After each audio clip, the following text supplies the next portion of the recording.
Hi everyone, I'm Kay and Kim, and we're going to do our third program on the Three Little Pigs for the summer reading program for grades 2 through 5. So we're going to start out with the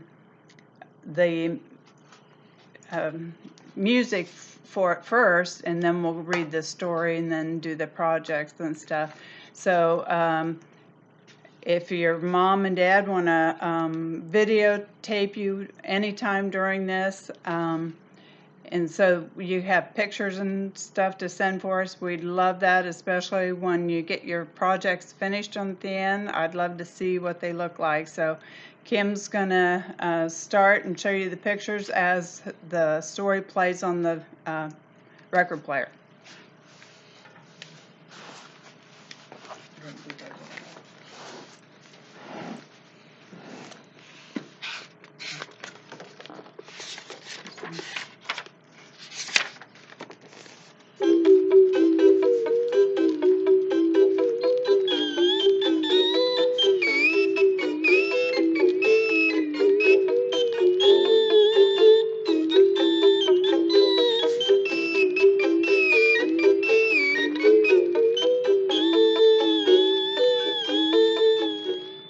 Once upon a time, there was an old sow with 3 little pigs.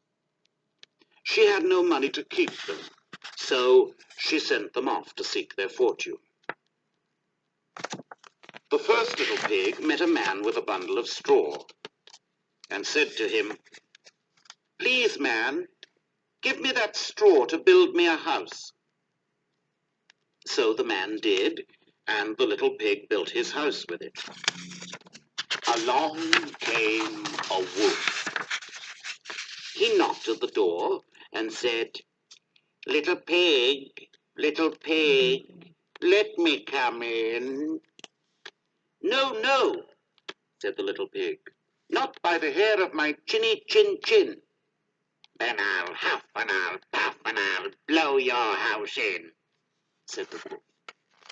So the wolf huffed and he puffed and he blew the house in.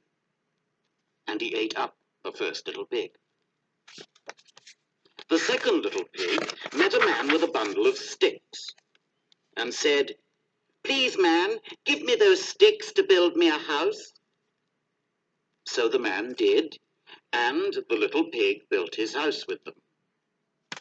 Then along came the wolf and said, little pig, let me come in." "No, no, not by the hair of my chinny chin chin." "Then I'll huff and I'll puff and I'll blow your house in," said the wolf. So he huffed and he puffed and he huffed and he puffed, and at last he blew the house in. And he ate up the second little pig.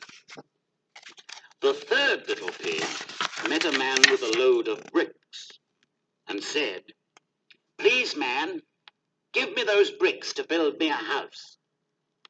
So the man did, and the little pig built his house with them. Soon the same wolf came along and said, little pig, let me come in." "No, no, not by the hair of my chinny chin chin." "Then I'll huff and I'll puff and I'll blow your house in," said the wolf. Well, he huffed and he puffed and he huffed and he puffed and he huffed and he puffed, but he could not blow the house in.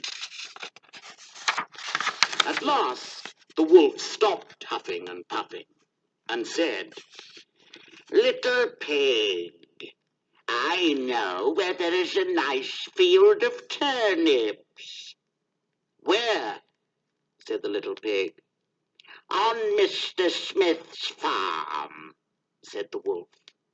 "I will come for you tomorrow morning. We will go together and get some turnips for dinner." "Very well," said the little pig. "What time will you come?" Oh, at 6 o'clock, said the wolf. Well, the little pig got up at 5. He went to Mr. Smith's farm and got the turnips before the wolf came to his house. Little pig, are you ready? Asked the wolf. The little pig said, Ready? I have been and come back again, and I got a nice pot full of turnips for my dinner. The wolf was very angry, but then he thought of another way to get the little pig. So he said, Little pig, I know where there is a nice apple tree. Where? Said the pig. Down at Merry Garden, replied the wolf. I will come for you at 5 o'clock tomorrow morning, and we will get some apples.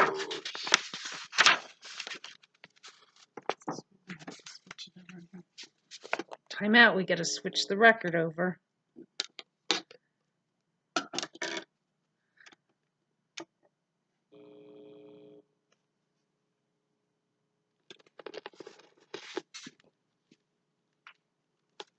Well, the little pig got up the next morning at 4 o'clock and went off for the apples. He wanted to get back home before the wolf came. But it was a long way to Merry Garden, and then he had to climb the tree. Just as he was climbing back down with his basket full of apples, he saw the wolf coming. Little pig, the wolf said, you got here before me. Are the apples nice? Yes, very, said the little pig. I will throw one down to you. And he threw the apple as far as he could throw. While the wolf ran to pick it up, the little pig jumped down and ran home. The next day, the wolf came again and said to the little pig, Little pig, there is a fair at Shanklin this afternoon. Would you like to go? Oh, yes, said the little pig. When will you come to get me? At 3, said the wolf. Well, the little pig went off at 2 o'clock and bought a butter churn at the fair. He was going home with it when he saw the wolf coming. The little pig jumped into the butter churn to hide. The churn fell over and rolled down the hill with the little pig in it. This frightened the wolf so much that he turned around and ran home. Later, the wolf went to the little pig's house and told him what had happened. A great round thing came rolling down